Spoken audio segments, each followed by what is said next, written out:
तो हर शादी हो जाए बस हम चैन से जी लें। नहीं भैया। अरे काहे नहीं भैया? तो शादी नहीं करी इसीलिए। क्यों भाई फूलरानी? अरे वकील साहब ठीक ठाक तो है?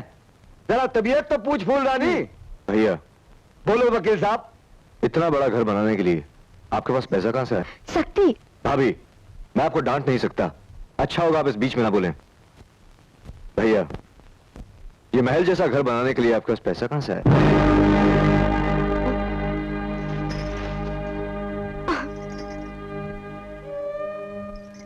ये बात आप क्यों पूछ रहे हो? तब क्यों नहीं पूछी जब तुम्हारी जरा जरा सी बात पर शंकर मर जाया करता था? हाँ? ये बात तब क्यों नहीं पूछी जब इस घर में तुम दोनों ने पहली बार कदम रखे थे? मैंने कहा ना बीच में मत बोलो। फिर कभी फूलरानी से ऐसा बात किया तो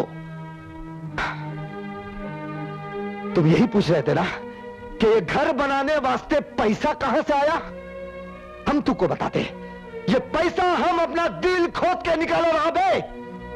हम चाहते तो तोके भी असलिया को भी पॉकेट मार बना सकते थे, लेकिन नहीं, हम तुम दोनों पर इस जिंदगी का परछाई तक नहीं आने दिया।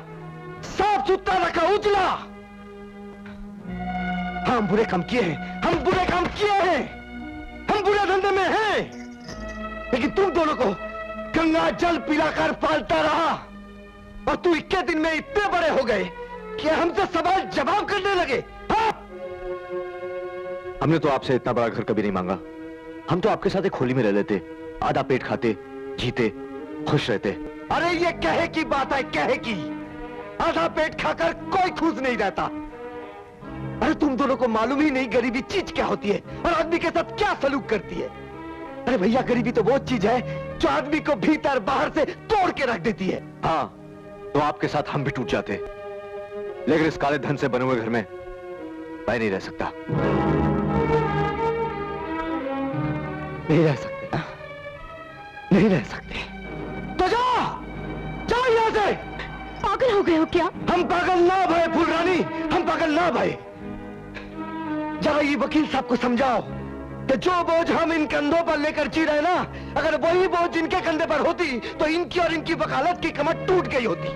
हम ये ना कहते कि हम बुरा काम नहीं किया, हम छाती ठोक कर कह रहे कि हम बुरा काम किया और अगले जन्म में भी मैं जो दुई बच्चन का हाथ हमरे हाथ में पकड़ाकर गुजर गई ना, तो हम यही बुरा काम करेंगे। मुद्दा अपने भाई बहन को गरीबी के कूड़े पर मक्खी की तरह ना बैठने देंगे, हम कभी नहीं बैठने देंगे। मैं मानता हूं आज मैं जो कुछ भी हूं आपकी वजह से हूं। आपका छोटा भाई होना बड़े सौभाग्य की बात है।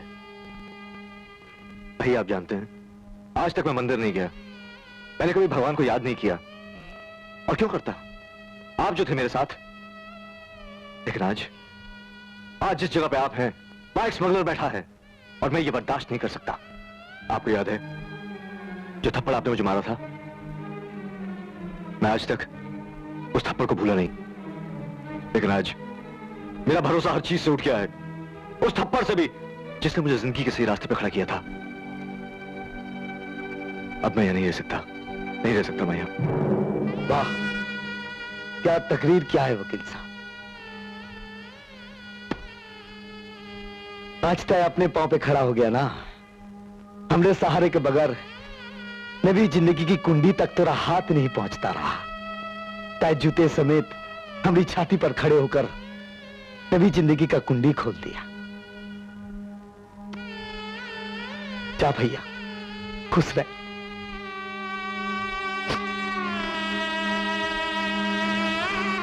चल शीला। काहे सिलिया काहे जाएगी? मैं शीला को भी इस घर में नहीं रहने दूंगा। अरे नहीं वकील साहब, इतना जुल्म मत करो, इतना जुल्म मत करो। काली तेरी भैया को छोड़कर चली जाएगी? आप भी चलिए ना हमारे साथ भैया। नारी, हमारी एक तो मजबूरी है, हम अभी तेरे साथ नहीं चल सके।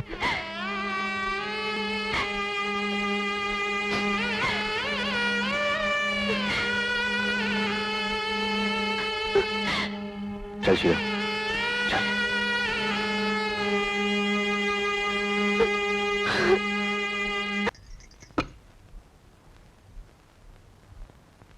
बैठे खाली कुर्सी को क्या देख रहा है?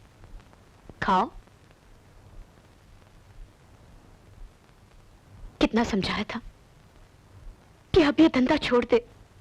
अरे बच्चा लोग तो तेरे साथ खोली में भी चैन से जी लेगा, मगर नहीं, तेरे को तो बच्चा लोग के वास्ते बंगला बनाना था ना। अब कहाँ है वो बच्चा लोग? अच्छा हुआ जो वो दोनों तेरे को छोड़ के चले गए।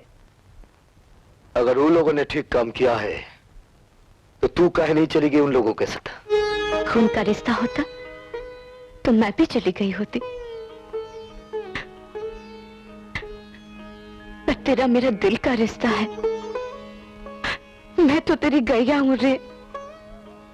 मेरे गले में प्रेम की रस्सी डालकर तूने मुझे बांध जो लिया है खूंटी से।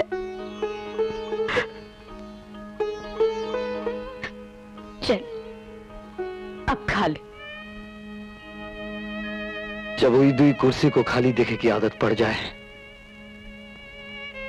तब खा लेंगे।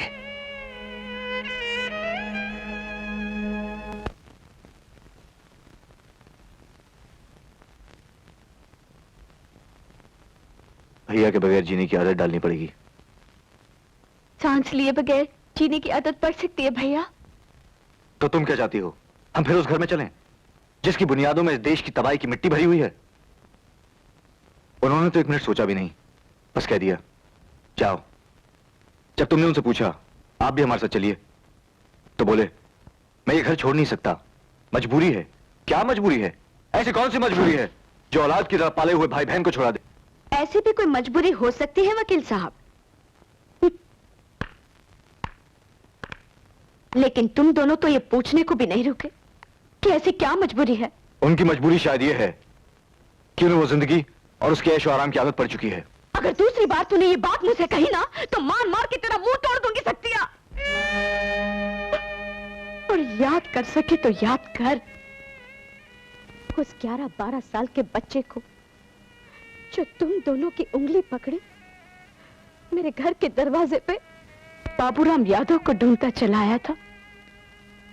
और जब मेरी माँ ने कहा कि अरे शंकरवा तू इन दोनों बच्चों को कैसे पालेगा, इन्हें कोई अनाथालय में भेज दे, तब वो छोकरा चीड़ के बोला था कि नहीं गंगा माई, ये बच्चे मेरे जीते जी अनाथ नहीं हो सकते।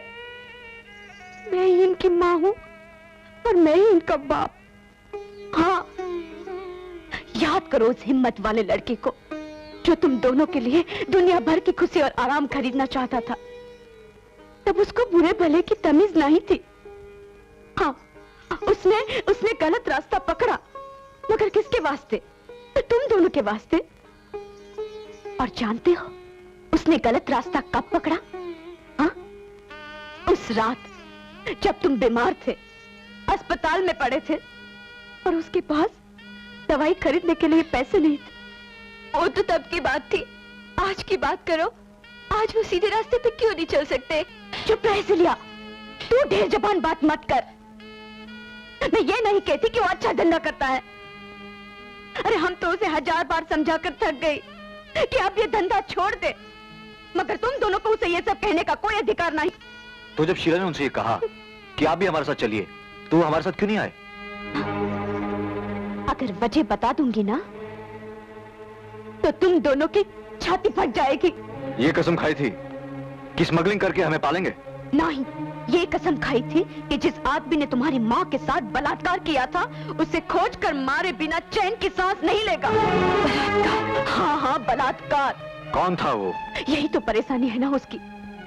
वो सिर्फ इतना ही जानता है कि वो भी इस धंधे में है, इसी वास्ते उसने तुम दोनों को छोड़ दिया, लेकिन ये धंधा नहीं छोड़ा। चलो शक्ति, भैया के पास चले, पहले उनसे माफी मांगेंगे और फिर गले मिलेंगे।